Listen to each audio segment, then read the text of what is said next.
May isang babae na na-rape na buntis siya at nagkaroon ng isang anak. At nung lumaki na ang bata ay palagi niya itong sinasaktan.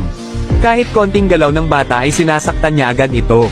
Dumating ang araw na naisipan ng bata na malapit na pala birthday ng kanyang ina. Tinanong niya ang kanyang ina, "Inay, malapit na po ang birthday mo. Ano po ba ang gusto niyong regalo ng kahit ganun mapasaya ko kayo?" sabi ng bata. Ang sagot ng kanyang ina, "Gusto mong malaman kung ano ang gusto kong regalo. Ang mamatay ka buweset ka," kaya napaiyak na lang ang bata.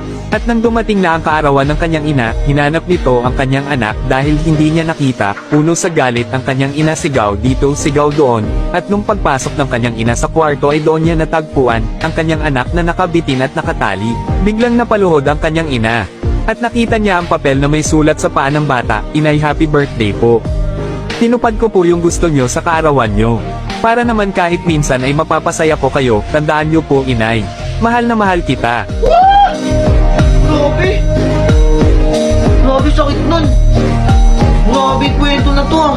Madalas kasi nang dahil sa mga dinadala nating galit, ang napagbabalingan pa natin ay yung mga taong concern at totoong nagmamahal sa atin. Nagiging manhid tayo sa iba na nagiging rason upang hindi natin makita yung totoong kahalagahan nila.